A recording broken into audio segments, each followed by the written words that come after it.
Hey guys, tonight we travel back. Not just a few decades or centuries, but way back to the dust, drama, and deeply unfiltered chaos of ancient Greece. You land barefoot on the sun-baked stones of Athens, and almost instantly you're overwhelmed.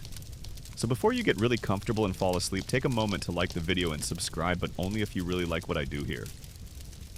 And hey, comment and let me know where you're watching from and what time is it where you are? I find it super interesting to see who's joining you from all over the world. Now, dim the lights, maybe turn on the fan for that gentle hum, and let's go on tonight's journey together.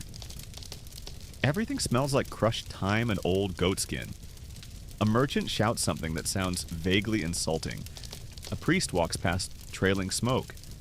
And you're dressed like, well, a confused time-traveling tourist in jeans and a t-shirt.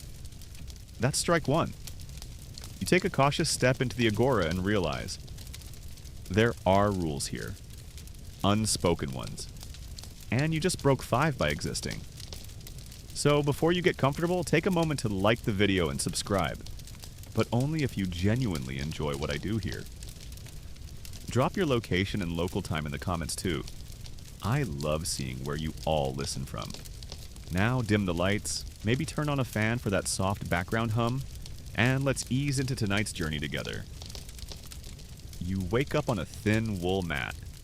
There's no mattress, no pillow, no blackout curtains. Just sunlight stabbing through a crooked clay window and a man shouting something about Zeus's mercy in the street below.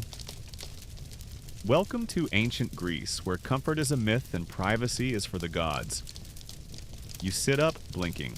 Your clothes, gone. In their place, a chiton. Basically a linen bedsheet held together with brooches, and yes, it's definitely more revealing than anything you've ever dared wear in public. Also underwear? Not a thing. The breeze lets you know. As you shuffle outside, sandals slapping against the dry, packed earth, the smell hits you first. It's a tangy blend of sweat, baked olives, goat dung, and incense. There's no plumbing, no sewers in your neighborhood, and waste disposal involves a bucket and someone else's problem. You step into the sun. It's not just hot, it's Olympian hot. The kind of heat that makes the stones themselves radiate judgment. And there's no SPF here, only the faintest hope that olive oil somehow counts as skincare. Spoiler, it doesn't. As you walk through the neighborhood, kids are chasing each other with sticks. Chickens are definitely not where chickens should be, and someone is roasting a fish that may or may not still be twitching. A man walks by and scowls at your sandals. Too soft, he mutters in ancient Greek. Won't last a day. You wonder how he knows you're not from around here. Then remember your awkward walk, your confused eyes, and the way you instinctively reach for your phone every 10 seconds. You pass a small shrine. Just a clay statue of Athena, draped in old cloth, surrounded by burnt figs and the stub of a candle. You nod politely. A woman sees you, gasps, and hisses. You didn't bow. Have you no piety? Strike 2. Now everyone's staring, so you bow. Too deeply. Your brooch pops open, and the chiton nearly turns into a full-body toga fail. Somewhere the gods are laughing. Definitely Dionysus. Your only option is to find somewhere safe, which doesn't exist, but maybe the agora, the central marketplace, will give you some cover. As you stumble in, the crowd thickens. Merchants hawk clay pots, dried herbs, suspect cheeses. Philosophers are mid-rant, waving scrolls like weapons. And in the middle of it all, you, trying not to sneeze from all the dust and wondering why there are so many goats indoors. You try to speak to someone, maybe ask for directions. But the dialect is ancient. The hand gestures are not universal. And the last thing you meant to say sounds disturbingly close to a marriage proposal. A shopkeeper blushes. You back away. A man in a white himation grabs your arm. Are you a citizen? He asks. You freeze. This isn't just small talk. It's life or death. Because if you're not a citizen, you're not entitled to rights. You could be mistaken for a slave, a foreigner, or worse, a tax collector. Historians still argue whether non-citizens in Athens had any true protections, or whether it was all just polite fiction wrapped in democracy's branding. But for now, you do what any time-lost tourist would. Nod and change the subject. You get away, duck behind a stack of amphorae, and breathe. You've been awake for an hour and already committed 3 cultural faux pas, 1 fashion emergency, and possibly entered an accidental engagement. Ancient Greece is not messing around. You make your way to a small fountain. A few others are gathered, scooping water in jars, washing hands. You join them and splash your face. It's not exactly refreshing. The water tastes faintly of metal and moss, and someone beside you casually drops in a fig. For flavor? For ritual? Who knows? Don't drink too much, an older woman mutters. It's sacred today. You nod again. Everything seems sacred or cursed, depending on the time of day and which god is trending. You glance at your reflection. Dusty, red-faced, hair stuck to your forehead. You look like a side character who doesn't survive the first act of a tragedy. Still, you've survived this long. You tie your chiton tighter, square your shoulders, and step back into the chaos. That's when a rooster attacks you. You manage to escape the rooster, barely. It struts off triumphantly, leaving you with a shallow scratch and a bruised ego. You're still reeling from your chiton malfunction, the marriage misunderstanding, and a brush with poultry violence when your stomach growls. Loudly. Ah, yes. You haven't eaten yet. Time for breakfast. Now, before you start dreaming of flaky croissants or fluffy omelets, you should know. Ancient Greek breakfast is, let's say, functional. You wander into a home, maybe the one you magically woke up in, and someone gestures toward a low table. A wooden tray is placed in front of you with all the joy of an offering at a very lazy temple. What's on it? Bread. Not soft bread. This stuff is basically edible sandstone. You pick up a chunk, bite down, and regret everything. It's dry, tough, and was clearly baked sometime last week. You look around for butter. There is none. Jam? Nope. Instead, there's a small bowl of olive paste, a mix of crushed olives, garlic, and the sharp sting of disappointment. You try dipping. It helps, slightly. At least your jaw gets a workout. Next to it, a clay cup. You eagerly sip and gag. It's sour wine. For breakfast. Not the cute brunchy kind with orange juice and fancy stems. This tastes like regret aged in a damp amphora. You want coffee. You need coffee. But there is no coffee. Coffee hasn't been discovered yet. You are living in a time where caffeine is not an option. You take another sip, purely out of despair. The wine sloshes in your stomach like a mistake. You immediately feel like napping again, but the house is coming alive around you. Someone's grinding barley in a stone bowl. A child's playing with a stick in the dirt floor. A goat is trying to get inside. Again. Historians still debate whether the Greeks truly considered this a meal or just a survival tactic until something better arrived at dinner. Either way, the most luxurious part of this breakfast is that someone boiled your barley instead of leaving it raw. You almost feel honored. A woman tosses you a fig. You bite in, sweet, finally. A bright spot in an otherwise aggressively beige menu. But you're still hungry. You notice another dish nearby. Cheese. You reach for it and someone barks. Not before the offering. Right, you forgot. The gods eat first. You watch as someone takes the nicest portion, probably that cheese, and places it carefully on a small stone slab outside. A little puff of incense, a quick prayer, and then you can eat. Maybe. If you're fast enough before the dog gets it. By now your stomach has mostly given up and the sour wine is making decisions for you. You sit outside, blinking in the early light, watching the neighborhood come to life. Men are already headed to the agora. Women are sweeping. A man in a red himation is shouting about taxes or fish. It's unclear. You ask someone nearby what lunch is. They laugh and say, "Whatever you didn't eat last night." Great. You decide to explore.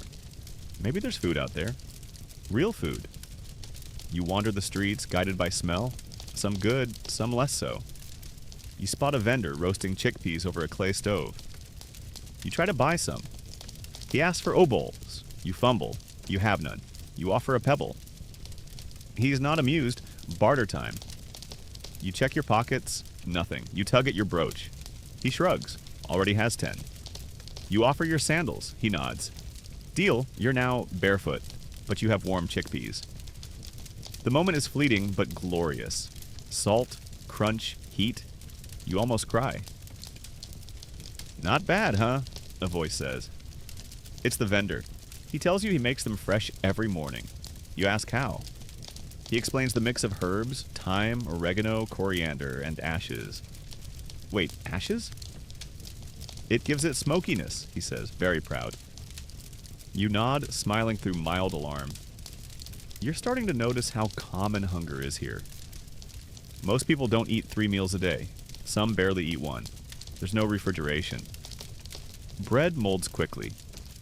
Meat is rare unless it's a festival or a goat had an accident.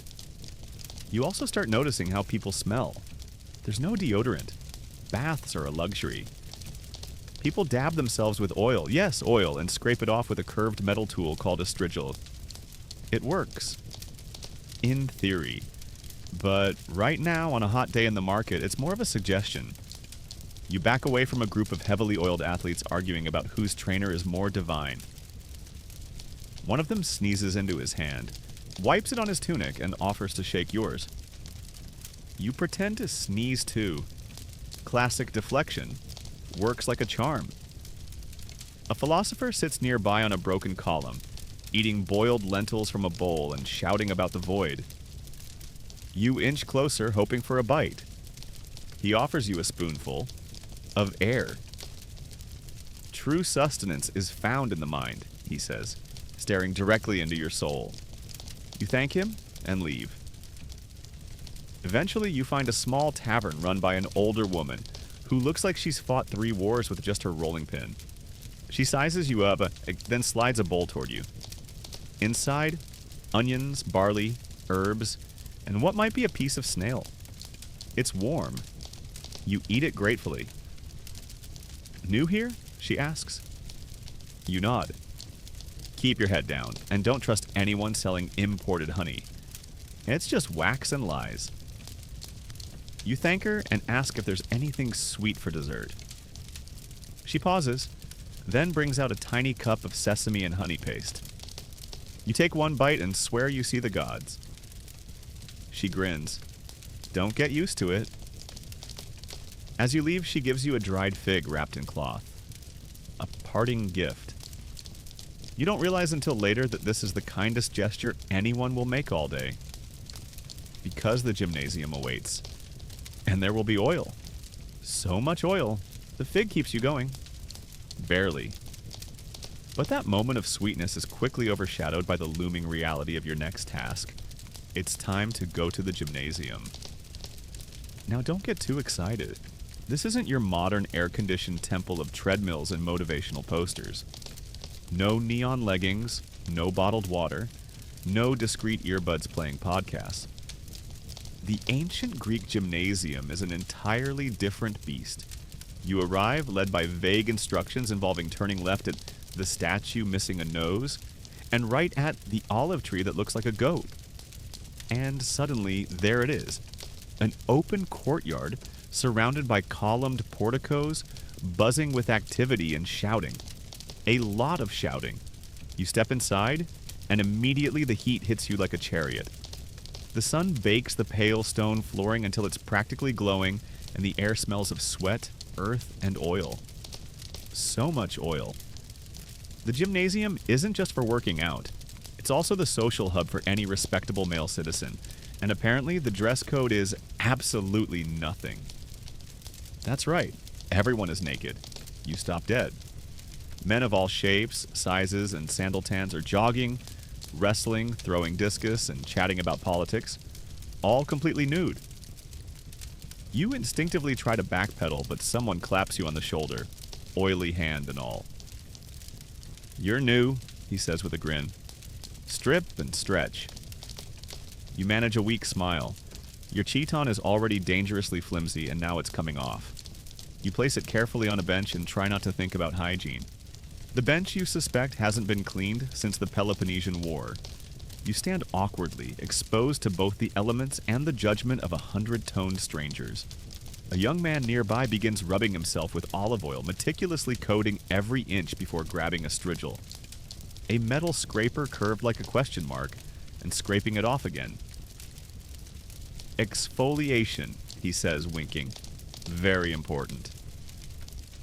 You try to do the same, but the oil is slippery, the scraper is dull, and somehow you manage to drop it into the sand 3 times before even touching your arm. You now resemble a greased amphora. Training begins with calisthenics, jumping, squatting, bending, and not a single stitch of clothing in sight. You try to focus, but it's difficult when your brain is screaming. This is a nightmare, and you're dodging flying droplets of sweat and olive oil at every turn. Next up, wrestling. You're paired with a man named Crateros.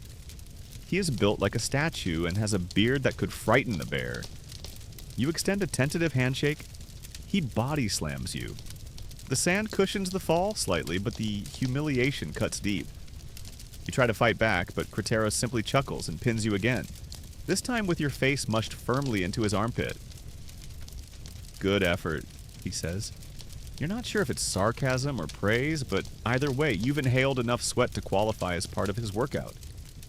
You learn fast. This isn't just sport. This is training for war. The gymnasium is where young men prepare for the battlefield.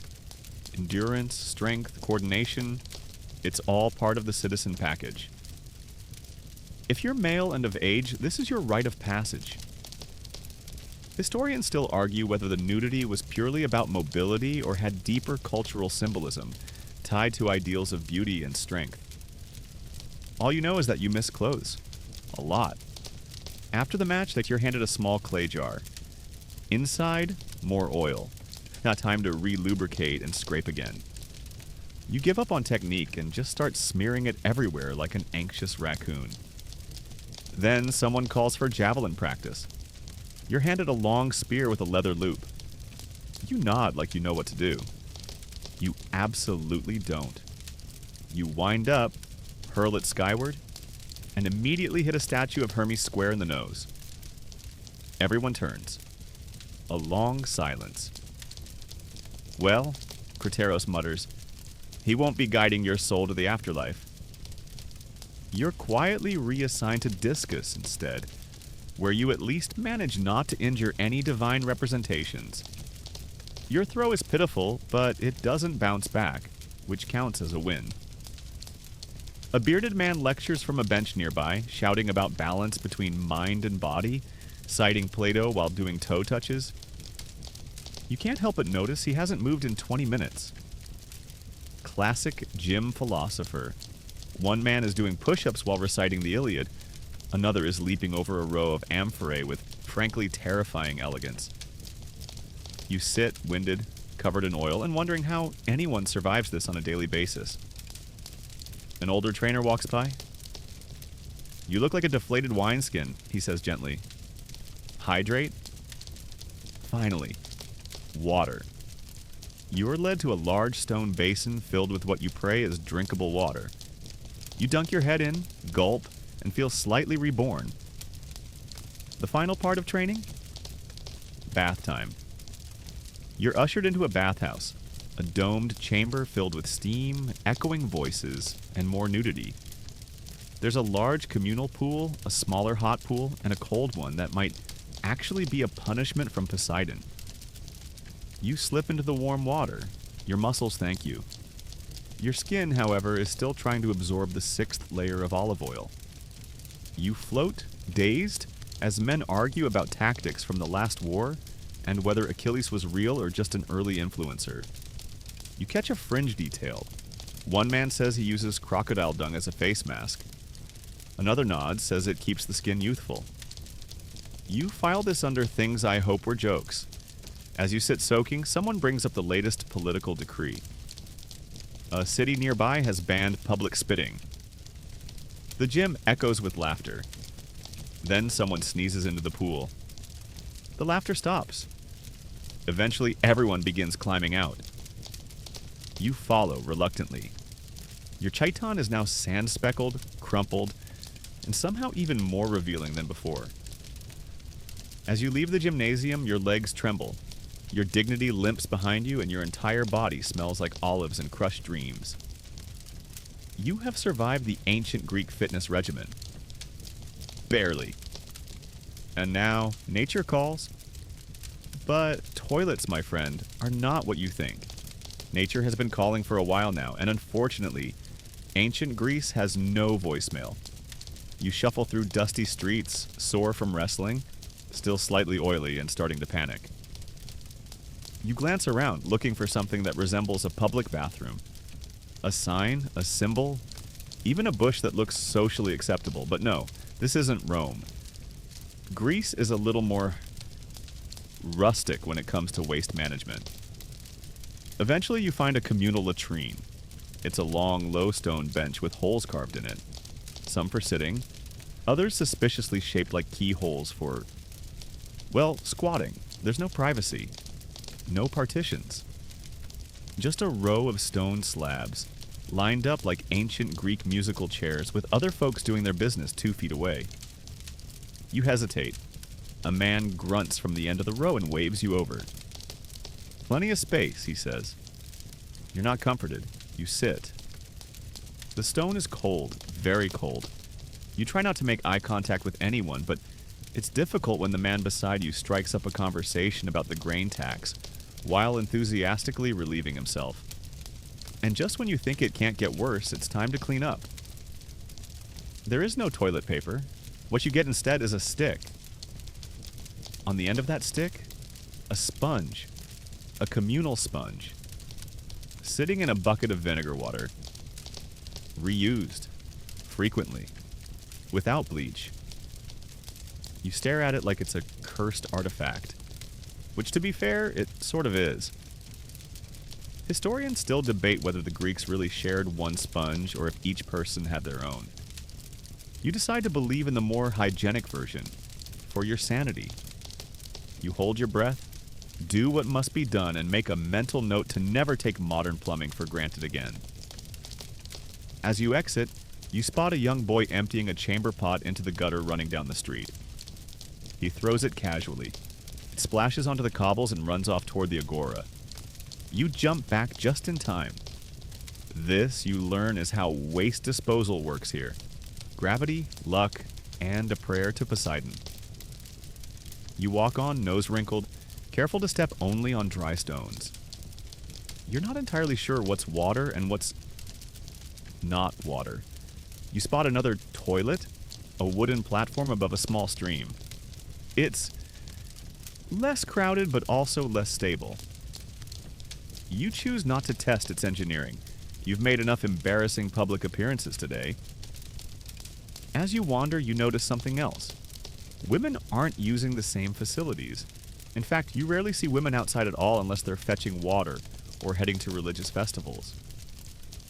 Their latrines are in separate, more private areas, usually tucked behind homes or in corner alleys, and even then they're not exactly better, just less public. At this point, you're dreaming of flush buttons and scented soap. Soap, by the way, doesn't exist here, not really. People clean themselves with sand, oil, and scraping tools, sometimes with ashes, sometimes with clay. You spot a woman washing laundry with fuller's earth and beating it against a stone. The water turns cloudy. She wrings it out and hangs it on a rope to dry. You wonder if it's technically cleaner or just wetter. You pass a bathhouse again. Men only, of course.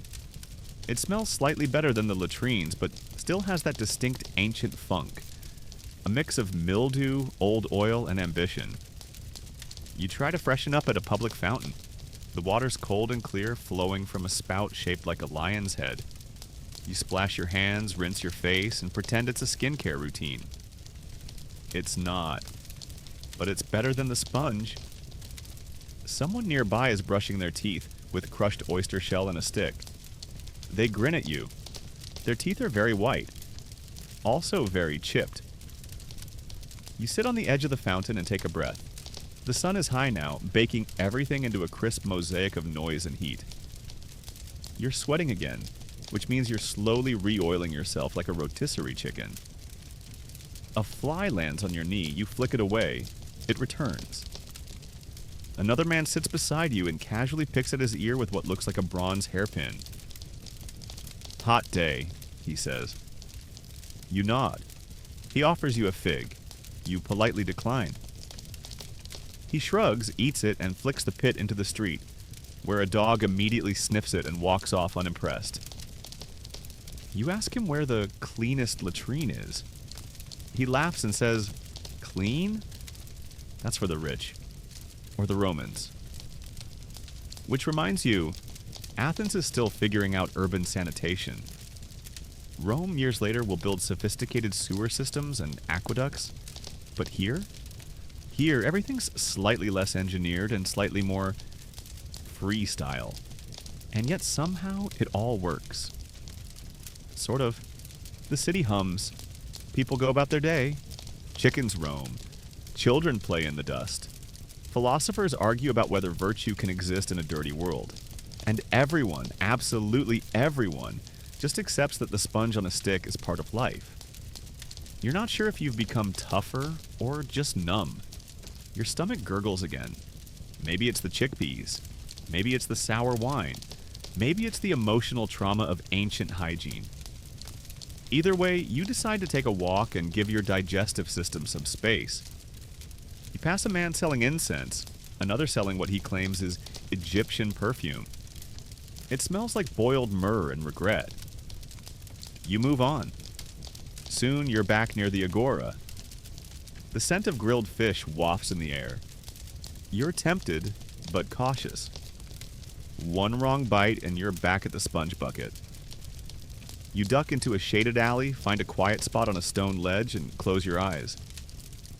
A dog lies nearby, panting. Somewhere in the distance, a street performer is singing a tune about Aphrodite's terrible cooking. You open your eyes to find a cat staring at you, judging you. Ancient Greece is full of gods, myths, and drama, but also grit, grime, and gastrointestinal gambles. Still, you made it through the bathroom experience, which means you're officially part of the city now. But don't get too comfy, because it's time to shout your opinions in public and possibly get exiled. Welcome to politics. You're still recovering from the whole sponge incident, but ancient Greece doesn't care about your trauma, because now it's time to participate in one of the cornerstones of Athenian life, democracy. And by participate, we mean shout your opinions at strangers in a hot, crowded theater of chaos, while hoping no one votes to banish you for 10 years. Welcome to the Neeks, the great rocky hill where the Athenian assembly meets. You hike up the slope, dodging olive vendors and stray dogs until you reach a flat expanse overlooking the city. It's not fancy, just a big open space carved with seats and steps, surrounded by dust, loud men, and an overwhelming sense that someone's definitely going to get publicly humiliated before lunch. The crowd's already gathering. About 6,000 men are required to hold a valid assembly. No women, of course, no slaves, no foreigners. Just citizens. And even that comes with strings attached. Your father had to be Athenian, your mother too. And you had to be at least 18, but also have completed military training. There's a whole checklist. You sit on a stone bench, legs still wobbly from wrestling, and try to blend in. Someone hands you a token, a small bronze disc. That's your entrance pass. No ticket, no vote. Another man nearby holds up his token and shouts, "Let's ban fishmongers from speaking today." Laughter erupts. Apparently, that's a running joke. You hear your name, or at least you think it's your name. Turns out someone scrawled something that sounds like it on a potsherd, an old piece of broken pottery. That's how ostracism works here. If enough people think you're annoying, dangerous, or just too popular, they vote to exile you for 10 years. No trial, no appeal. Just boom, exile. It's like cancel culture, but with sandals and significantly more sunburn. Historians still argue whether ostracism was truly democratic justice or just political theater. Either way, it's terrifying. You pretend not to hear the name. Probably just your imagination. Hopefully. At the front of the Knicks, a man stands on a stone platform, the Bama, and starts yelling. He's a known rhetor, a public speaker. Think. Ancient Greek TED Talk, but with more shouting and fewer slides. He's talking about ships. The city needs more triremes, he says. Persia's restless. Taxes must rise. The crowd boos. A second speaker gets up. He disagrees. He wants to spend the money on new roads and restoring temples. People cheer. Then someone throws a date pit at his head. Civil discourse. The debate intensifies. Every speaker tries to one-up the last. The wind whips their hymations dramatically. At one point, a man invokes Athena's divine blessing. Another accuses his rival of being too friendly with Spartans. Gasps. You think someone faints? But it might just be heat stroke. Suddenly, the crowd looks toward you. A man gestures. Your turn. You panic. What could you possibly say? You don't speak fluent ancient Greek. You barely survived the sponge. And now they want you to give a speech? You stand. The wind flaps your chiton ominously. You clear your throat and say the only phrase you remember from earlier. I like chickpeas. There is silence. Then, inexplicably, someone claps. Then another. Then a cheer. Chickpeas for all! Someone shouts. You nod solemnly and sit down. It's official. You just influenced Athenian policy. Maybe, possibly. More speakers come and go, some eloquent, others unhinged. One man blames everything on the lack of sacrifices to Apollo. Another accuses a neighbor of hoarding wine. The assembly descends into chaos, but eventually votes are cast. Pebbles dropped into jars, a count tallied, a decision made. That's democracy. Messy, loud, terrifying, but oddly effective. You wander away from the Knicks, stunned. You helped vote on naval policy and almost got exiled in the same hour. That's what passes for a normal Tuesday. You pass a group of men gossiping near a pottery stand. They're talking about last week's trial. A man accused of stealing olives from sacred trees. Serious offense. Olive trees are protected by law. The accused denied it, of course, but someone saw him with green stains on his fingers. Cut off his hand? One man suggests. Nah, says another. Just exile. They nod as if choosing between lunch options. This, you realize, is the other half of Athenian politics, the court system. It's massive, intricate, and just as terrifying. Citizens are randomly chosen as jurors, sometimes hundreds at a time. Trials are quick, theatrical, and almost never involve lawyers. Just speeches. Lots and lots of dramatic speeches. You hear someone mutter, like, they should have poured vinegar on his sandals. That's what my uncle did to liars. You're not sure if it's a legal precedent or just petty vengeance. You stop at a stall selling clay shards. The vendor hands you one, half joking. Write a name, cast your vote. You think about it. Maybe Crateros, the man who suplexed you at the gym. Or that rooster from earlier. Tempting. Instead, you write rooster in crooked Greek letters and tuck it into your belt. As you walk through the city, the impact of the political system starts to settle in. This society, complex, passionate, brutally public, is run by people yelling on hillsides, voting with pebbles, and trusting strangers to deliver justice. It's exhilarating and exhausting. And yes, you still might get randomly ostracized, but at least you had a say in your doom. By the time you reach the agora again, the sun's begun to dip. But it's not time to rest yet. The market is alive, swarming with people, noise, smells, and more ways to embarrass yourself than you thought possible. Time to shop, argue, haggle, and maybe get scammed. Let's go to market. The sun hangs heavy over the agora, and the whole place pulses like a hot, dusty heartbeat. Welcome to the true center of ancient Athenian life. Equal parts marketplace, gossip hub, political soundboard, and philosophical battleground. If the gymnasium was where bodies were built, the agora is where reputations are made, and occasionally destroyed over the price of onions. You arrive just as the crowd peaks. It's a sensory ambush. The air is thick with roasted fish, incense, donkey droppings, and human ambition. Somewhere, a flute whines off-key. Somewhere else, someone's loudly arguing with a cabbage vendor about whether said cabbage is blessed by Demeter. You're instantly overwhelmed. There are stalls crammed together like rush hour wagons, overflowing with clay pots, pickled garlic, dyed fabrics, bronze jewelry, carved figurines, and inexplicably, a man trying to sell lightly used sandals. They're still wet. Your nose leads you first to a fishmonger's stand. It's intense. Flat, glassy eyes stare up at you from piles of anchovies and slabs of salted eel. The vendor grins. You like fish, stranger? Half price for you. You smell like democracy. You're not sure if that's a compliment or just a fact. You ask what kind of fish it is. He leans in close. Delicious kind. Suspicious. You try haggling because that's what everyone around you is doing. Coins clink. Voices rise. A man shouts, "This isn't Sparta!" As if that's the ultimate insult. Another throws a handful of olives in protest. You glance at a nearby vendor selling amulets. Tiny bronze charms in the shapes of gods, animals, and various body parts. "Protection from curses," she whispers. "And heartbreak." You consider buying one for your digestive tract, just in case.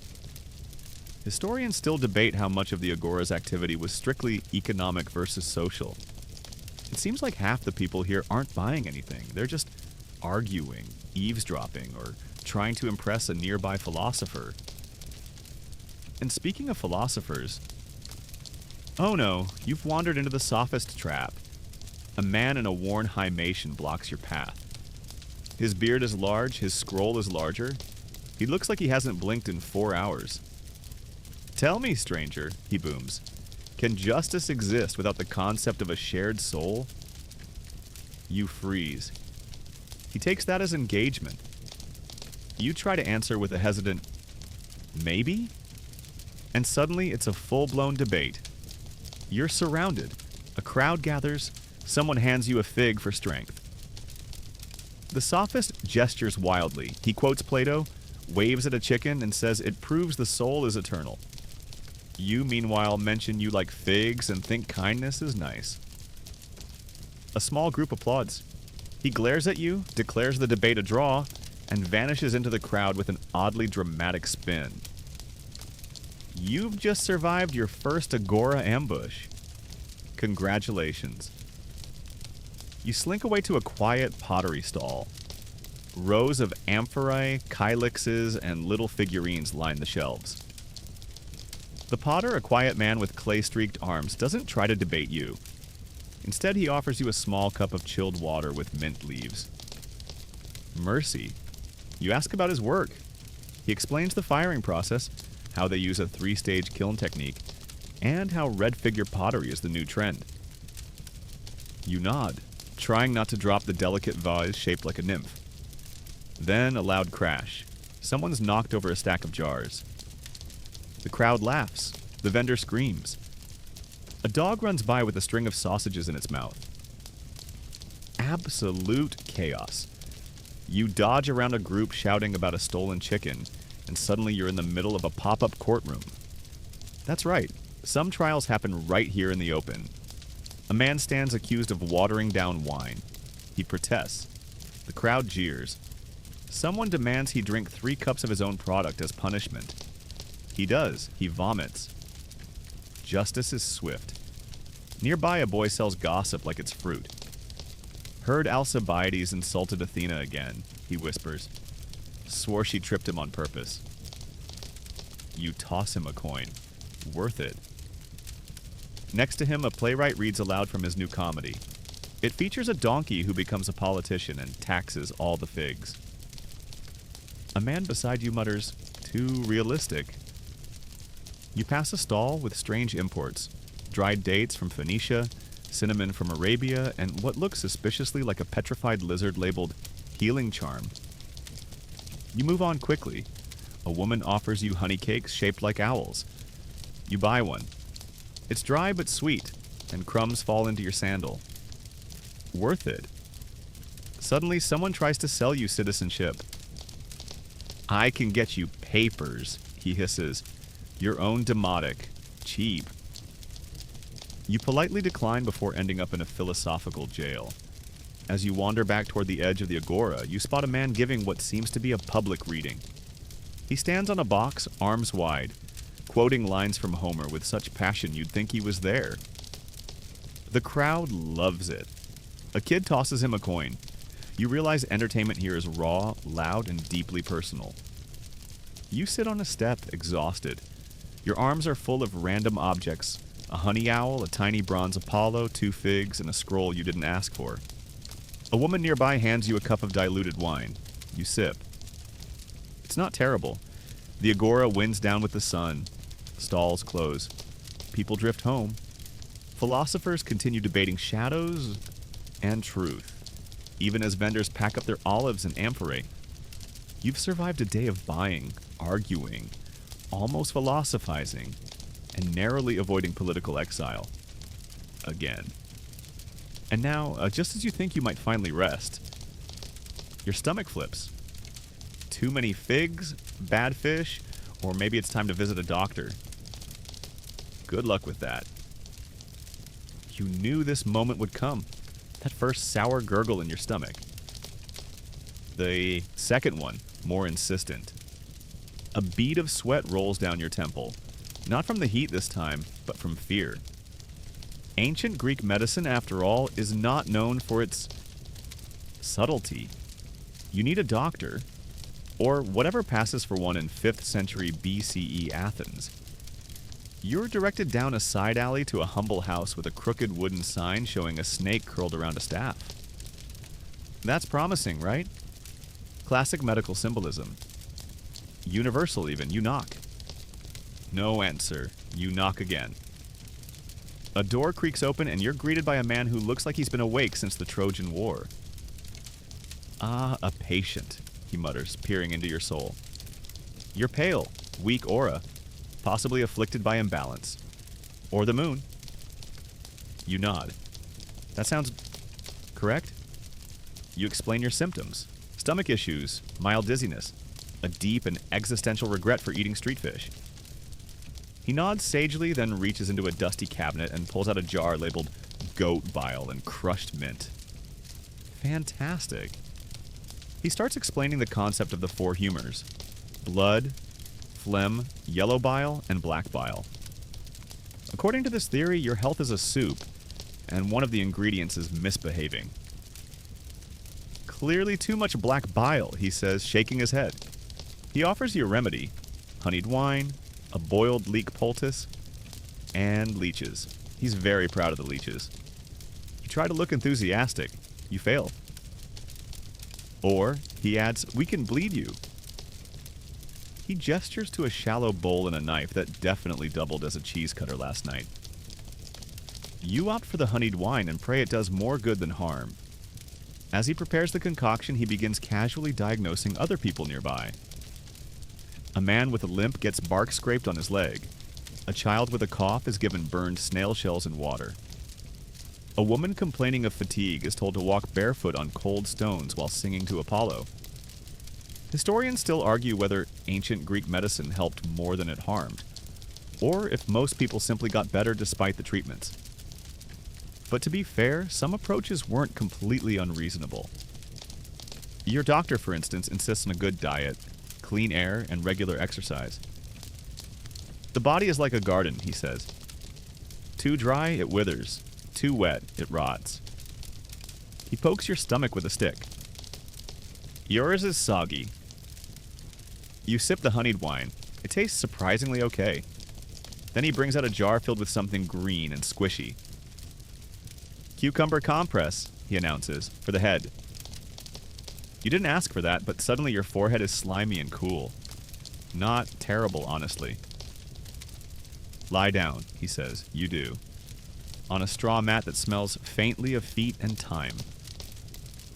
The doctor chants softly in Greek, then sprinkles something that might be ash or maybe flour over your legs. You close your eyes, wondering how this is your life now. Suddenly he claps loudly. Done! You sit up, dizzy but not worse. The stomach pangs have dulled. Maybe it's the wine. Maybe it's the cucumber. Maybe your body just gave up and decided to recover out of sheer self-defense. You thank him. He waves you off. Bring me a fig next time. You leave the clinic, slightly damp, slightly tipsy, and feeling oddly accomplished. But as you walk through the streets, you realize medicine here isn't limited to doctors. Healing rituals are everywhere. A woman waves incense over a sick child. Another ties a red string around her wrist to confuse the bad spirits. At a temple, people leave offerings for Asclepius, the god of healing. Votive tablets shaped like arms, legs, eyes, one even shaped like an ear. You stop at the Asclepian, a sanctuary turned hospital of sorts. Pilgrims come here to sleep in sacred halls, hoping the god will visit them in dreams and deliver divine instructions. It's part hospital, part spa, part dream therapy retreat. A priest hands you a leaf soaked in wine and says, "Sleep on the east side if you want answers." You don't question it. Nearby, a healer demonstrates cupping therapy, placing heated clay cups on a man's back to draw out bad blood. It looks painful, and kind of like a barbecue gone wrong. In the marketplace, you see a man selling potions. Cure for curses, cure for melancholy, cure for ugly, he shouts. You ask what's in them. Mostly figs, and he admits. You continue on and spot something deeply unsettling. A small shrine to a plague god. Offerings of garlic, onions, and burned feathers. Athens, after all, has seen its fair share of disease. The plague of Athens, still decades away in your timeline, will ravage the city during the Peloponnesian War. You shiver. Not from fear, but from someone dumping a bucket of cold water off a rooftop. Apparently it's pest repellent day. Cool. As the afternoon drags on, you sit beneath a fig tree and think about everything you've endured so far. Naked wrestling, the sponge of doom, political theater, fishy economics, and now this oily, spicy, cucumber-slathered journey through ancient healing. You're not dead. In ancient Greece, that's already a win. But now, just as you're beginning to relax, a boy runs up shouting something urgent. The schoolmaster wants you. School? Now? You've just survived leeches and goat bile. Surely memorizing the Iliad can't be worse. Right? You follow the boy through winding alleys, still sticky with medicinal oils and harboring a faint scent of boiled leeks. He's grinning, you're not. Eventually he leads you to a small, sun-baked courtyard shaded by an olive tree. This is school, apparently. There's no building, no desks, and definitely no water cooler. Just a few wooden benches, some dusty scrolls, and a stern-looking man in a faded tunic who may or may not be carved from stone. He's the grammatiste, your teacher. Sit, he says without looking up. You sit. Immediately the lesson begins. No roll call, no icebreakers. Just a barked command. Recite the first lines of the Iliad. You panic. You mutter something that might resemble "Sing, goddess of the wrath of Achilles," but it comes out more like "Sing, like of the sandals of confusion." The class snickers. A boy beside you leans over and whispers, "Don't worry, yesterday someone said Achilles was a fish." You feel better. Slightly. Education here is serious business, and by serious we mean painfully repetitive. Everything is memorized, out loud, over and over. Students chant lines of Homer verse by verse in a nasal rhythm that makes Gregorian monks sound like party DJs. The teacher walks between rows, cane in hand, not for support, but motivation. You quickly learn the 3 pillars of Greek schooling: reading, writing, and reciting. Arithmetic too, if you're lucky, but mostly it's poetry, morals, and grammar. Lots of grammar. All in a language with more verb forms than you've ever seen in your life. A boy in front of you copies a sentence onto a wax tablet using a stylus. You try to do the same and immediately snap your stylus. The wax smudges, you drop the tablet. The teacher sighs. Historians still argue whether ancient Greek education was meant to nurture freethinkers or simply create ideal citizens who wouldn't question authority too much. You suspect the latter. You're handed a new tablet and assigned to write a moral maxim. You go with "don't eat fish from suspicious men." The teacher raises an eyebrow. Next, it's time for music class, which is less relaxing than it sounds. Everyone pulls out lyres or pipes. You get a worn-out cathera with 1 broken string. The teacher claps a rhythm. Everyone plays. Badly. Somewhere a donkey brays in tune. It's beautiful in its own terrifying way. The teacher launches into a lecture on harmony and ethics, how music shapes the soul, how dissonance breeds chaos. You're too distracted trying to tune your instrument to care.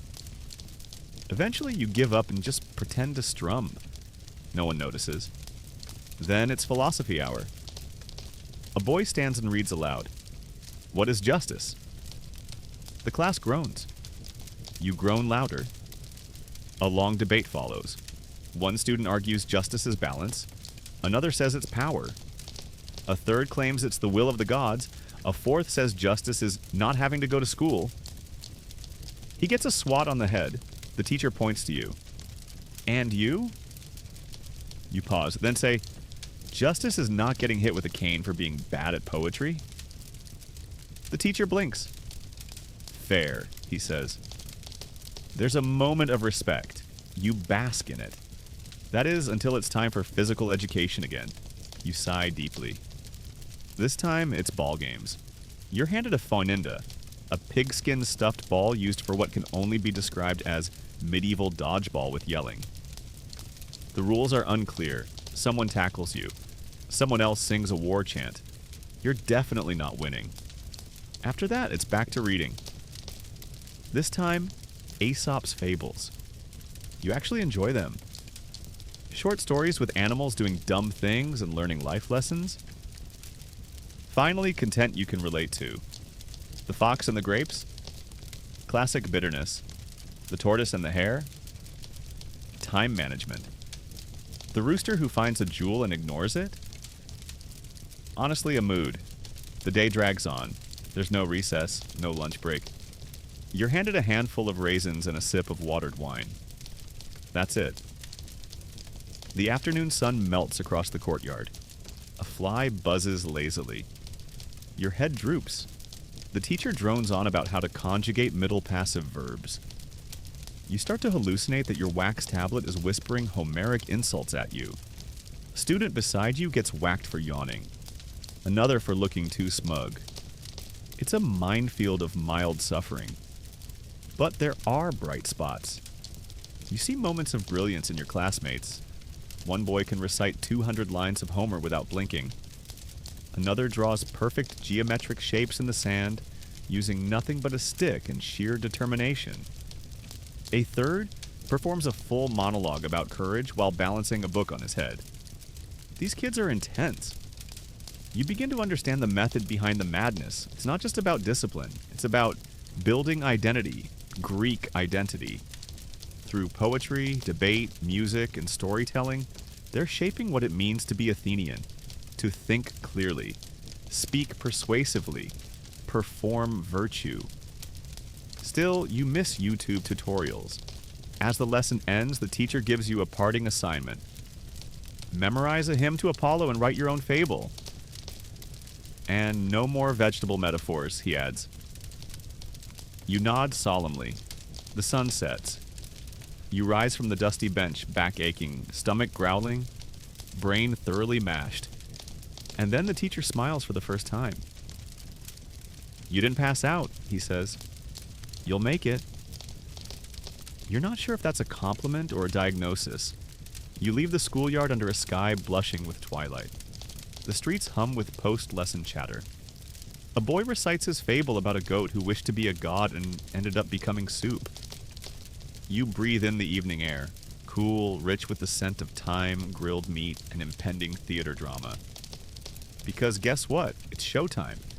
And the plays are even weirder than the medicine. Night has fallen, and the entire city buzzes with a new kind of energy. Less political, less academic, more chaotic.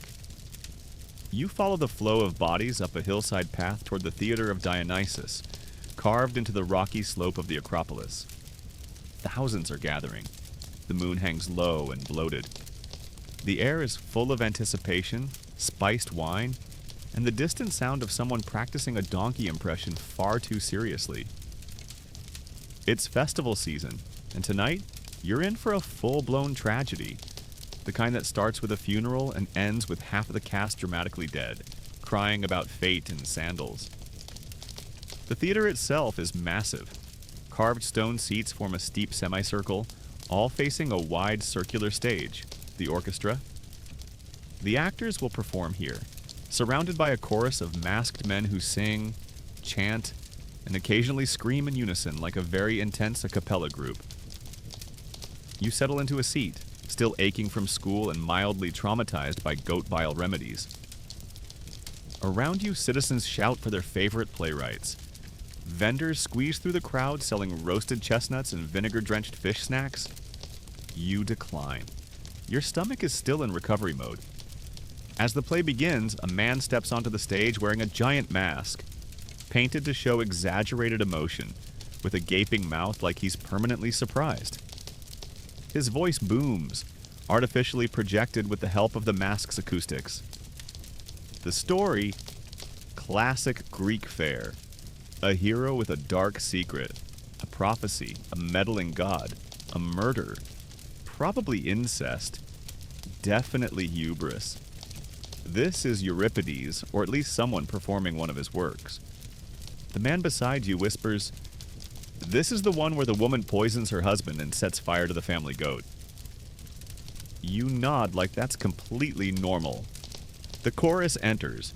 They move as one, swaying in rhythm, chanting the emotional subtext of the scene like a living Greek Yelp review. Sometimes helpful, sometimes confusing, always dramatic. Suddenly, a messenger runs on stage. Bad news, always bad news. Someone has died, or disappeared, or accidentally married their own cousin. The crowd gasps. One woman near you dabs her eyes with a piece of wool. You try to keep up, but the plot twists like a spilled amphora. By the third act, everyone's weeping, someone's been stabbed off stage. Greek tradition, violence happens out of sight. And a god shows up via a crane mechanism, literally lowered onto the stage to resolve everything. The famous Deus ex machina, still used today when a writer gets stuck. Historians still argue whether audiences found this ending satisfying or lazy. But here people cheer. They love the divine drop-in. Intermission. You stretch your legs and look around. A few people reenact their favorite scenes badly. A kid sells fake theatrical masks. You're tempted to buy one labeled "confused foreigner." Feels appropriate. You overhear a group debating the morals of the play. One man argues that fate is cruel. Another says the gods are just. A third says all problems begin when women start thinking. The woman beside him dumps her wine on his sandal. You make a mental note. Never argue against strong women in a crowd full of wine and emotion. As the second half begins, it shifts from tragedy to philosophy. A character stares at the stars, monologues about fate, and curses the gods. The chorus hums behind him like an ancient Greek boy band murmuring, every few seconds. Suddenly, a funeral. Again. The dead are honored with song. The light actor spins dramatically and collapses. The chorus wails. A flute screeches. And... curtain. Or what passes for a curtain? Probably just a man with a very large cloak stepping in front of the stage. The audience erupts. Not clapping, but stomping. That's how approval works here. The stone trembles beneath your feet. A boy near you stomps so hard he loses a sandal. No one cares. The theater is alive. You leave in a daze, unsure whether you were entertained or emotionally exercised. Probably both. Outside, Athens glows under torchlight. Street musicians play lyres. Strangers reenact scenes for tips. One man shouts a line from the play and gets 5 coins in a fig. The theater of Dionysus is more than just entertainment. It's education, politics, moral compass, and social therapy all rolled into one dramatic performance. A kind of emotional purification the Greeks called catharsis. And wow, did you just get catharted. You wander down the hill repeating a line you actually understood. Time, the endless devourer of men. Yeah, same. You pass temples lit by flickering lamps. Offerings lie on the steps. Bread, honey, the occasional tiny figurine of a crying goat. A man near you mutters, "Tragedy reminds us what not to do." His friend replies, "Then why do we keep doing it?" They both shrug and sip their wine. Fair point. You finally reach your sleeping mat, brain swimming in poetry and dramatic deaths. You close your eyes just for a second. But guess what? You've forgotten a god's name today, and that's going to cost you. Because religion in ancient Greece isn't just belief, it's a contract. You wake up to shouting again. Only this time, it's not merchants or philosophers, it's a priest in a long white robe, shaking a thyrsus, basically a fancy stick with ivy and possibly a pine cone on top. Screaming, "Who among you has failed the gods today?" Spoiler, it's you. You sit up, rubbing your face with gritty fingers, and try to remember. Did you skip a ritual? Forget an offering? Offend a statue with your cursed modern posture? Whatever it is, it's probably something, because ancient Greek religion is less about faith and more about keeping up appearances. The gods you see are everywhere, and they're watching. You don't worship them because you feel a connection. You worship them because if you don't, your crops fail, your roof collapses, and your cousin gets turned into a lizard. Or worse, a cautionary tale. You try to look innocent, but it's already too late. A woman points at you. "He didn't bow to the altar at the agora yesterday." She's right, you didn't. You were distracted by that cursed chicken. Now you're being invited to participate in a ritual purification. Yay. You're brought to a small open-air temple. Stone columns, sacred fire, a statue of Apollo glaring at you like he knows you microwaved fish that one time. The priest hands you a branch of laurel dipped in water and gestures to sprinkle it on yourself. You do. It smells like crushed bay leaves and judgment. He then smears your forehead with white clay and recites something about unclean spirits, improper piety, and not making eye contact with sacred goats. This is your life now. You offer a small token, literally a handful of barley grains, and pray it's enough. Then, as if by magic or bureaucracy, you're declared ritually clean. Kind of, for now. Religion in ancient Greece isn't centralized. There's no priesthood telling everyone what to do. Instead, it's a complex, chaotic buffet of household shrines, city cults, festivals, omens, and an endless, exhausting desire to not anger divine beings with serious control issues. Your home, if you had one, would have a tiny shrine called a herm, a square pillar with the head of Hermes and other protrusions. People rub it for good luck. You've seen someone whisper into one while sneaking a grape. Every household has its own rituals. You light a lamp at dawn, you pour a libation before dinner, you burn incense if someone sneezes wrong. Even knocking over a cup could require an apology to Hestia, goddess of hearth, and keeping your act together. Today, though, is a big deal religious day. A festival for Demeter, goddess of grain, motherhood, and very passive-aggressive vengeance. You join a procession. Dozens of people in flowing robes carrying torches and baskets of grain, chanting hymns in unison. Someone hands you a crown of myrtle. You try to look spiritual.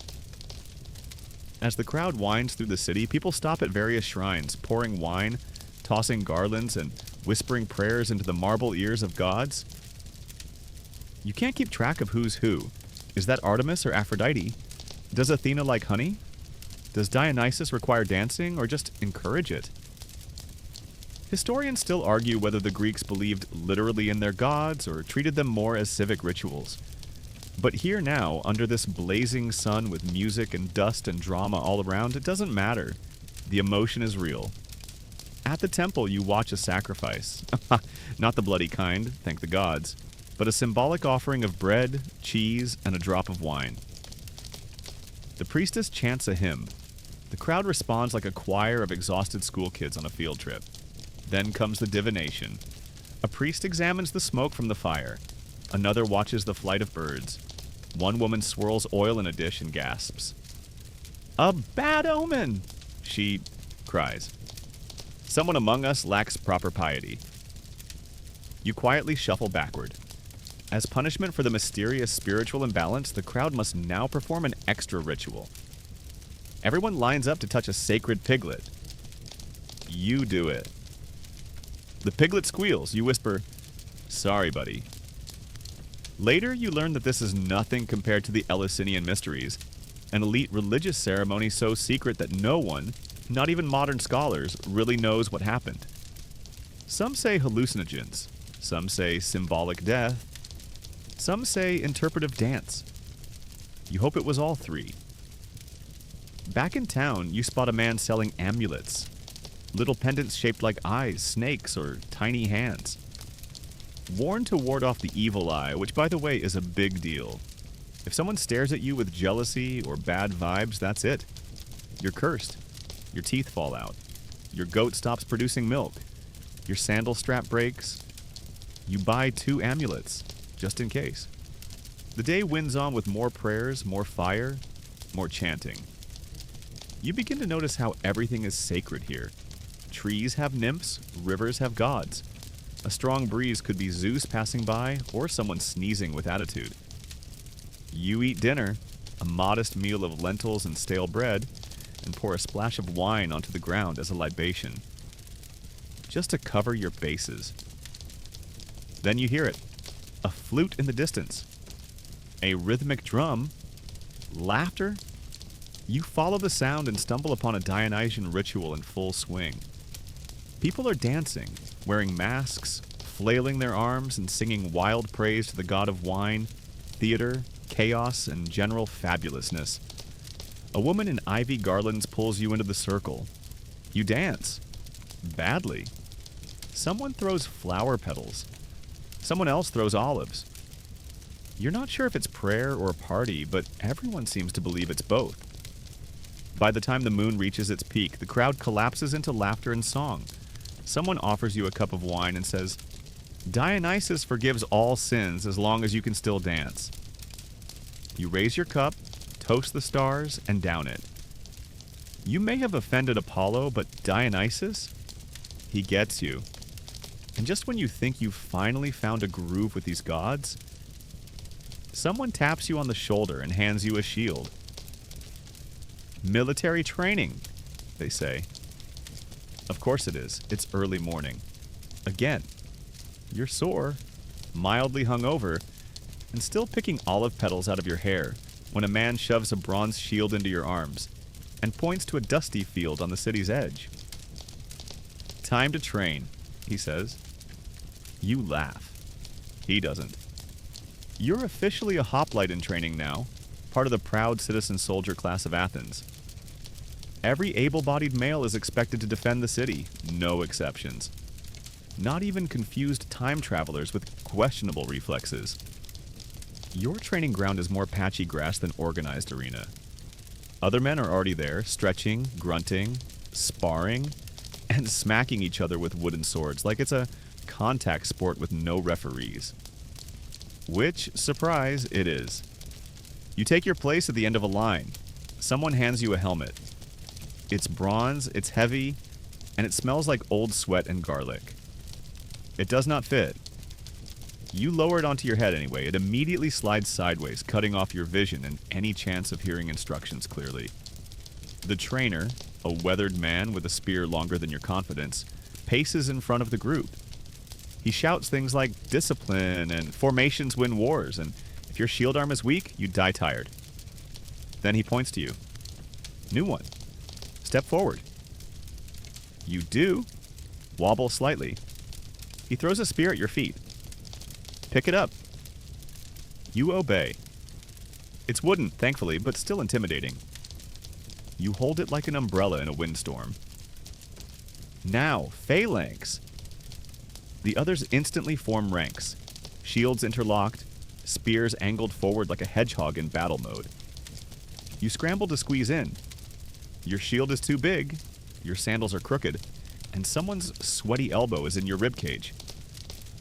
Left foot forward, spears level. Shield on your left. You accidentally poke the guy next to you in the leg. He grunts. It's fine. First day curse. You march in sync, or at least try. The formation surges forward, pushing as one. Dust kicks up. The trainer shouts praise at some, insults at others. You get a try not to drop the spear again. Too late. Eventually, you settle into the rhythm. You learn to trust the shield of the man next to you. That's the entire idea of the phalanx, interdependence. Your survival literally depends on everyone else doing their part. It's both comforting and terrifying. Then comes mock combat. You're paired with a boy half your size who still manages to knock your helmet off in 3 seconds flat. The crowd cheers. You take a breather, sipping warm water from a goatskin flask. The taste is questionable, the sweating is not optional. Nearby, a man explains that every citizen must be ready to serve, not just in Athens, but across its empire. One season, you're farming. Barley. The next, you're rowing into battle against Persia. There's no retirement, he adds, only injury or glory. Historians still debate how democratic Athens really was when military service was often mandatory and brutal. You're leaning toward selective freedom with optional bruising. Then the armor lesson begins. You're shown how to wear a linothorax, a kind of chest armor made from layers of linen, glued and pressed together until stiff. It's lightish. It's also scratchy and smells like moldy papyrus. You strap it on along with greaves, shin guards, and a sword belt. Your mobility drops to 0. You're told that in a real battle, you'd carry all this plus your bronze helmet, plus a 6-foot spear, plus a shield the size of a dinner table. It's official. You now weigh more than a small donkey. Next, formation drills. Again, you stomp in rhythm. You pivot. You sweat. You lose track of your left and right at least once. But you're improving. Slowly. Then comes the sling training. You're handed a strip of leather, a pouch, and a smooth stone. Your instructor demonstrates. Swing, release, whack, a bullseye. You try. Your stone hits a tree. Behind you. The trainer winces. Stick with spears. You thank him for the honesty. As the sun climbs higher, you're given a break. Everyone collapses under a tree, panting. Someone plays a flute. Another passes out cold. A veteran named Nicandros tells you about his time at the Battle of Marathon. He smiles as he describes charging barefoot across the plain, spear raised, heart thumping like a war drum. I was 17, never ran so fast in my life. You ask if he was scared. Always. But you run anyway. That's the trick. He shows you a scar on his arm, earned from a Persian blade, then a larger one on his back, from a goat. The goat was worse. The camaraderie is real. These men argue over figs, insult each other's sandals, and occasionally brawl over dice games. But when the phalanx forms, they're one machine. one wall of bronze and sweat. You think about your modern gym membership. Treadmills and protein shakes feel laughable now. Training wraps up with a sacrifice to Ares, god of war. A small fire is lit. Barley is tossed in. A few drops of wine are poured. The trainer mumbles a prayer for strength, focus, and minimal ankle injuries. You're dismissed. As you trudge home, body aching in places you didn't know existed, you catch a glimpse of young boys throwing sticks at a straw dummy. Future soldiers in the making. You wonder how many make it to real battle, how many don't. How many simply vanish into history, remembered only as names on cracked stone. And just as your muscles start seizing up, someone calls your name. You've been invited to Sparta. What? Diplomatic visit? The messenger says. Packlight. You don't even own anything. But sure, let's go to Sparta. Sparta, the messenger says again, as if that word alone shouldn't send a chill down your spine. You try to protest, politely. Something about pulled muscles, diplomatic inexperience, general emotional fragility, but he just shrugs and says, "Don't worry, they're hospitable." Uh-huh. A day later, you're packed into a rickety cart, rumbling down a dusty road toward the south. The countryside rolls by. Olive groves, goats, wild thyme blooming in the sun. But it's hard to enjoy the scenery when you're wondering how many times you'll cry in public over the next 48 hours. By sundown, you arrive. Sparta doesn't look like Athens. No bustling agora, no street performers, no beardy philosophers yelling about ethics. Just stone buildings, wide streets, and silence so sharp it cuts. You're greeted by a man with arms like tree trunks and a scowl that could stop time. "Welcome," he says flatly. "You'll be staying with the trainees." Of course you will. They escort you to a barracks, which is just a long wooden hall, filled with low cots, scratchy blankets, and the overwhelming scent of BO and boiled turnips. The other residents, teenage Spartan boys, glance at you like you're a new chew toy. This is the Agaja, Sparta's legendary military training system, and you for the next 2 days are its most reluctant guest. You try to settle in. Someone offers you dinner. It's a bowl of black broth, a sludge made of pork, vinegar, and blood. You sip it. It tastes like defeat and poor life choices. The boy next to you laughs. First time? You nod, chewing with effort. He says, "Don't worry. You get used to it after a few years." What? Then he adds, "If you live." Sleep is no better. No pillows, no mattress. Just a thin mat and the sounds of snoring, muttering, and one guy doing push-ups in his sleep. At dawn, a horn blasts. You are dragged out of bed and thrown into a whirlwind of physical punishment. Running drills, spear forms, log carrying, river crossing, crawling through dust. You thought Athenian military training was intense. This is war school for toddlers. One boy loses a sandal. The instructor makes him run barefoot over gravel. Another trips and is told to thank the stone for humbling him. You gasp for breath. A boy half your size casually jogs past, doing sword katas while reciting ancestral names. You are not okay. Spartan life is all about austerity, obedience, and total dedication to the state. Children are taken from their families at age 7. They train, live, eat, and suffer together until adulthood. They're encouraged to steal food, but punished if caught. It's not about the theft. It's about stealth. You watch a boy sneak bread from a basket. He slips it into his cloak. The instructor watches, says nothing. Later, another boy gets caught hoarding figs. His punishment? Digging a trench with his hands until sunset, in silence.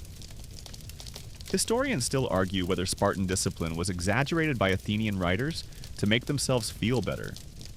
You're starting to hope it was. Because if this is toned down, the real thing must have been a horror movie. At midday, you're told to join a lesson. Not math, not poetry, just one subject. Pain. Pain teaches truth, the instructor says. Pain is memory. Pain is loyalty. The boys nod solemnly. One of them casually shows you a scar on his back from when he was flogged for speaking out of turn. Good lesson, he says. You begin to miss the sponge stick. You ask about arts, music, leisure. They blink. Do you mean hunting? Number. You do not. You realize quickly that Spartan values are the inverse of Athenian ones. Where Athens worships the mind, Sparta worships the body.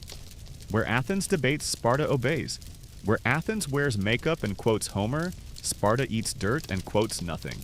You witness a Spartan wedding, it's brief.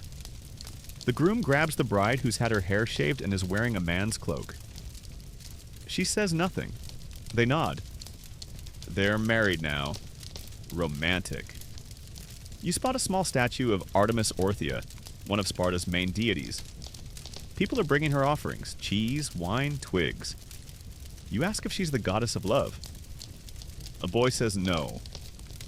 She's the goddess of surviving the ritual whipping. You stop asking questions. At one point, a boy gets into a fight. No adults intervene. They watch. The stronger one wins. The loser walks off bleeding. You ask what the punishment is. A shrug. He didn't die. Later, you're invited to a common meal called a syssitia. Everyone contributes food. Everyone eats the same, even the elders. A man stands, says a few words about honor, and they all eat in silence. You try to make conversation. No one responds. You try a joke. A boy looks at you like you suggested kissing a Persian. After dinner, a young boy, maybe 11, walks up and says, "You're soft." You nod. "Correct," he adds, "but funny looking." That might save you. You're not sure if that's a threat or friendship. Night falls, you lie on your mat, sore, hungry, spiritually bruised. You think about Athens, its smells, its chaos, its poetry. You miss fishy wine and screaming philosophers. Imagine that. In Sparta, there's no luxury, no softness, but there is unity, strength, purpose. They may lack poetry, but they've built a society where every citizen is a weapon.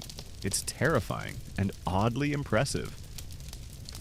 You drift to sleep to the sound of boys practicing knife throws in the dark. You're not staying here. You're catching the first boat out. Because guess what? The sea has its own plans.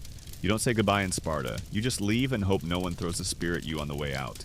By morning, you're bundled onto a merchant trireme, a long, narrow wooden ship with rows of sweaty men on benches, gripping oars like their lives depend on it. Spoiler, they do. You're finally going island hopping across the Aegean Sea. What sounds like a vacation in modern terms, but in ancient Greece means sunburn, seasickness, suspicious cheese, and near-death maritime drama. The captain yells something unintelligible, and the oarsmen begin rowing in unison. The boat lurches forward. You immediately regret everything. The trireme creaks and groans like it's made of complaints and splinters. You sit near the stern, gripping a coil of rope and trying to look useful. A nearby sailor offers you a chunk of bread so dry it could be used as a building material. You gnaw it anyway, grateful. You've learned not to question edible solids in this century. The sea sparkles. Gulls circle. It's beautiful, for the first hour. Then the wind shifts.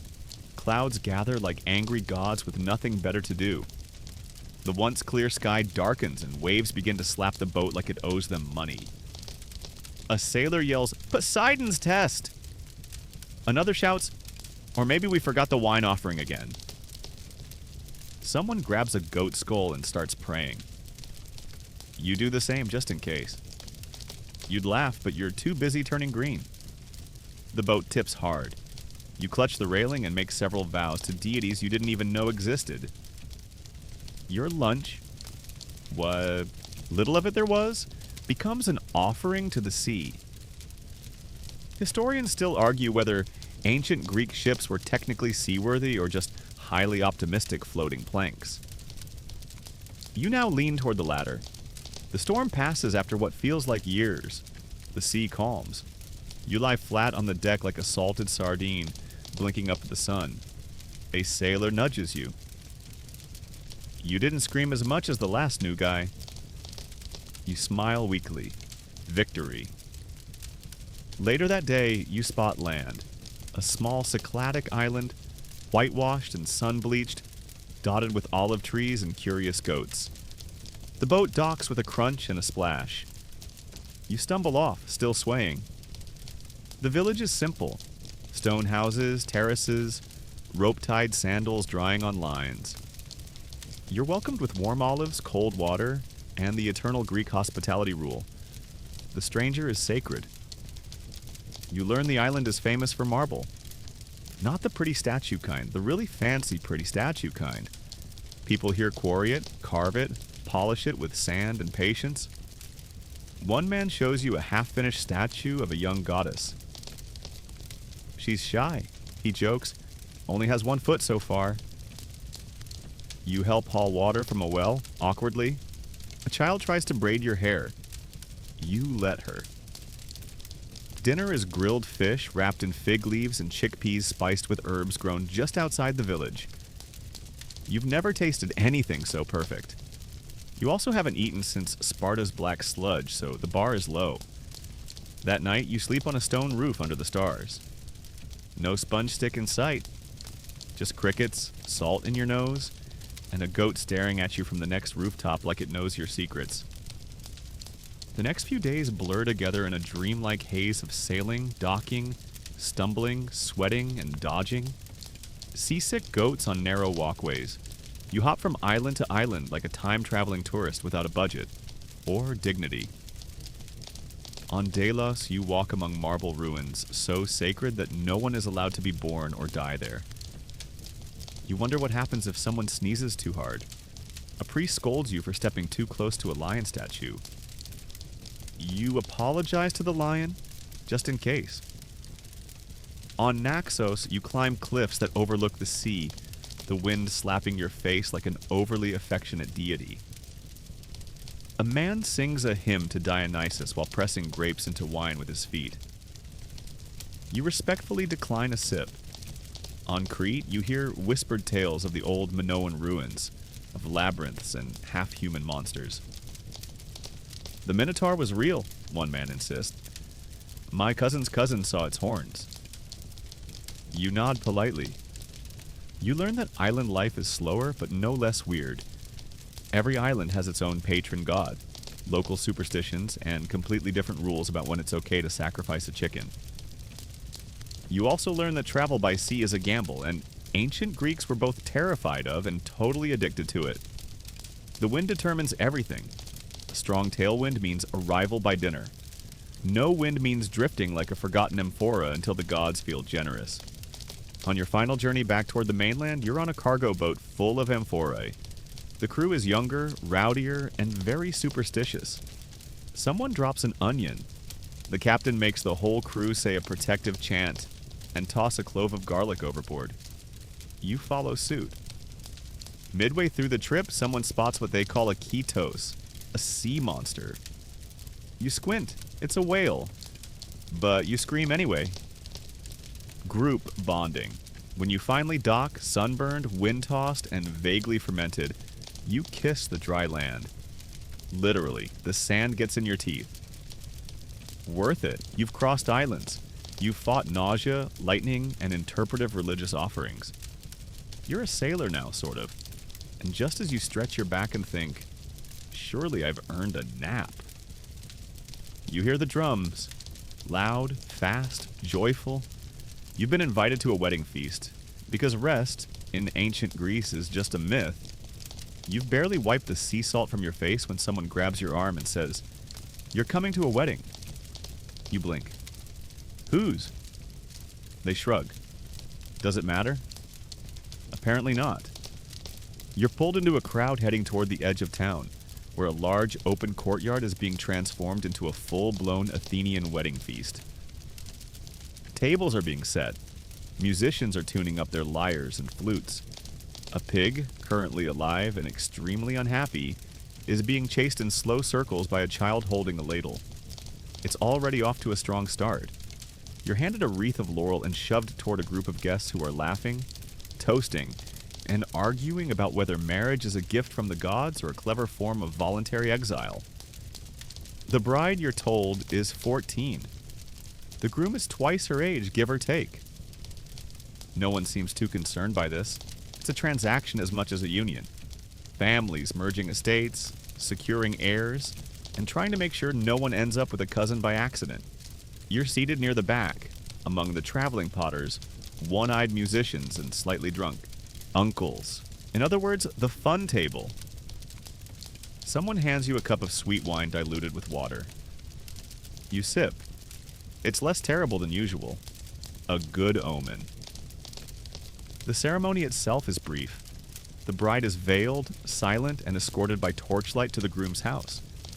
She tosses dried figs and nuts to symbolize fertility, and a woman throws a handful of barley at her head, muttering, "May your oven never go cold." Touching. The bride disappears inside. And now, party mode. Dinner is served. If you were expecting elegance, you're in the wrong century. This is feasting ancient style. Wild, loud, messy, and deeply committed to quantity over plating. Plates of roast goat, lentil stew, stuffed grape leaves, and something that may or may not be eel passed down the table. You're handed a bowl of garlicky bean mash, and across from you, a man makes direct eye contact as he tears the leg off a roasted bird with his teeth. Charming. There's music, of course. A trio of flutists are attempting to harmonize while stepping over dancing children. One man plays a lyre while balancing a wine cup on his head. It ends poorly. Then dancing begins. Spontaneous, uncoordinated, joyous. A woman twirls while holding a jug. A man does something that's either a tribute to Dionysus or a personal injury in progress. You're dragged into the circle, your feet move badly. Someone tosses flower petals. A dog joins in, tail wagging, barking in rhythm. You're unsure if you're winning or being hexed, but either way, the crowd claps. Then come the toasts. One man raises his cup. To the bride, may her womb be strong and her dowry even stronger. Another adds, and to the groom, may he age slower than his sandals. Everyone laughs, drinks, cheers. You're invited to give a toast. You panic. You stand. You say, to marriage, like fish stew, sometimes weird, always filling. A pause. Applause. You sit back down, officially the weird foreigner with good timing. As the night deepens, things get weirder. A group of men begin chanting epithalamia, ancient wedding songs meant to tease, praise, and confuse the newlyweds. They're full of riddles, inside jokes, and references to farming equipment that might be metaphors. You don't ask. Someone passes a plate of cheese soaked in honey. It's the best thing you've eaten in days. Another man carves faces into olives and makes them talk to each other. You are deeply entertained. The older guests begin telling marriage tales, some romantic, some tragic, all completely inappropriate. One woman insists she once wrestled a centaur at her own wedding. No one questions it. A boy performs a shadow puppet play using a torch and his sandals. It ends with Zeus turning into a swan and stealing someone's lunch. Accurate? A philosopher crashes the party and attempts to start a debate about whether marriage limits the soul. He's ignored. He sulks into his grape juice. Somewhere near midnight, the bride reappears briefly to receive gifts. Olive oil, wool blankets, ceramic bowls, and a carved wooden spoon that's apparently a fertility symbol. You choose not to ask for details. You're given a small bag of wedding favors. Nuts, figs, and a tiny terracotta figurine shaped like a duck. No one explains the duck. You love it anyway. Eventually, the feast winds down. People stagger off with full bellies and grape-stained smiles. The flutists fall asleep in a heap. A dog snores under the table. A goat has somehow ended up wearing a laurel wreath and being referred to as Uncle Nikos. You wander outside, stomach full, head foggy, toes sore from dancing. The stars are ridiculous tonight. Clear, wide, endless. You sit on a stone wall watching the embers of the celebration flicker in the courtyard below. For all the strangeness, all the rough edges of this world, its sponge sticks, its oily wrestlers, its political chaos, you feel for a brief moment deeply welcome. The Greeks might not have Wi-Fi or toothbrushes, but they have community. They feast hard, they laugh hard, they yell a lot, but they take care of each other. And now you're going to die. Not literally, probably. But it's time to talk about death and what happens after. Because in ancient Greece, the underworld is waiting. You wake up with honey in your hair, a laurel stuck to your foot, and vague memories of dancing with a goat. Classic. But the laughter of the wedding feast is behind you now. The embers are cold, the guests are gone, and today you're going to die. No, not actually, probably. But if you're living a day in ancient Greece, you'd better learn how this world handles the one thing every mortal shares. Because here, death isn't the end. It's just the start of paperwork. You're led to a quiet grove outside the city where tall cypress trees sway solemnly and the air feels a little too still. It's a funeral, and you've been invited by a gravedigger who thought you looked interested in mortality. Flattering, you arrive to see a body laid out on a stone bier. Eyes closed, mouth covered with a coin. Obol for Karen, the ferryman of the dead. It's your passport across the river Styx. Forget it, and you're stuck haunting the living like a passive-aggressive houseguest. The family wails, loudly, dramatically. It's part of the process. Grief here isn't whispered, it's performed. The women tear their robes, they beat their chests. One woman throws herself to the ground and screams at Hades. A priest sprinkles wine around the corpse. A boy scatters herbs, rosemary, thyme, bits of myrrh. The air smells like a myth in progress. Then, the pyre. The body is moved to a stack of wood. The eldest son lights the flame. No speeches, just fire. You stand in silence as smoke rises into the morning sky, carrying the soul, or so the Greeks hope, toward judgment. Ashes will be collected later and placed in a larnax, a small stone box. It'll be buried or tucked into a family tomb, maybe near a temple. The name might be carved, maybe not. Immortality in this world is for the poets and warriors. The rest fade quietly. As the smoke curls upward, someone beside you mutters, "He forgot to sacrifice to Hermes last week, that's probably why." Oof. After the cremation, there's a feast. Yes, again. Because nothing says closure like roasted goat and watered wine. You sit with the mourners, quietly eating chickpeas while a flute plays in the distance. It's peaceful, unsettlingly so. You ask someone what happens now, to the soul. They shrug. Depends. Because in Greek belief, death is complicated. There's Hades, the god and the place, a shadowy realm under the earth, ruled by strict rules and slightly goth interior design. Everyone goes there eventually. Heroes, peasants, philosophers, equalized by dirt. Unless, of course, you qualify for an upgrade. If you were especially virtuous, you might earn a spot in the Elysian Fields. A peaceful afterlife filled with music, sunlight, and endless leisure. It's like eternal brunch without the line. If you were meh, just a normal, average soul, you wander the asphodel meadows. Not painful, not joyful. Just gray. Forever. If you were bad, say hello to Tartarus. Deep, dark, full of monsters and endless punishment. Picture eternal dental work, but mythologically themed. Historians still debate whether the Greeks believed in this division deeply or just found it poetically useful. Either way, they were obsessed with the afterlife. Not for peace, but for clarity. Knowing your fate meant living with purpose. You wander into a nearby temple of Hades and Persephone, where offerings are left in silence. Black-figured vases, dried flowers. One child leaves a stone carved like a pomegranate. A priestess tells you, he is not cruel, you know. Just fair. He takes all eventually. You believe her. You walk further and stumble across a gravestone etched with an epigram. I was not. I was. I am not. I do not care. Honest. Comforting. in its own way.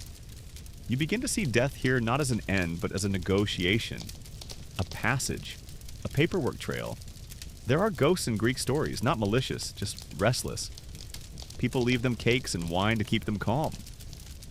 You learn about necromancy, yes, real Greek necromancy, where seekers of wisdom would visit necromantians, sacred places to summon and speak with the dead. It involved chants, sacrifices, and very specific diets. You decide not to try. You also learn that dreams were considered messages from the underworld. So that weird dream you had about a duck and a sponge last night could have been symbolic, or just indigestion. Later, you meet an old man at the edge of town. He's tending to a family tomb, sweeping the stones, placing bread on the altar. You ask him if he fears death. No, he says, chewing a fig. I've lived. I've loved. I've paid my taxes. If Hades doesn't want me, that's his mistake. Fair. You sit beside him for a while, watching the sun sink low, casting the marble stones in soft gold. There's no rush here, no dread, just acceptance. When he leaves, he pats your shoulder. Don't forget to live before you forget how to die. You watch him walk away, hunched, steady, vanishing into the dust. And that's when you realize your day in ancient Greece is nearly over. You've feasted, thought, prayed, bled, danced, and wept. You've wrestled strangers, bartered for burnt chickpeas, and accidentally insulted at least 4 gods. And somehow, you're still here.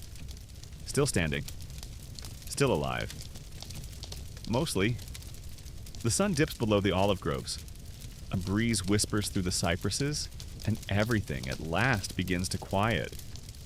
The wind softens, brushing gently across your face as you rest beneath the stars. The torchlight from the village fades to flickers in the distance. The sounds of Athens, the laughter, the arguments, the flutes, the goats, all melt into a hush.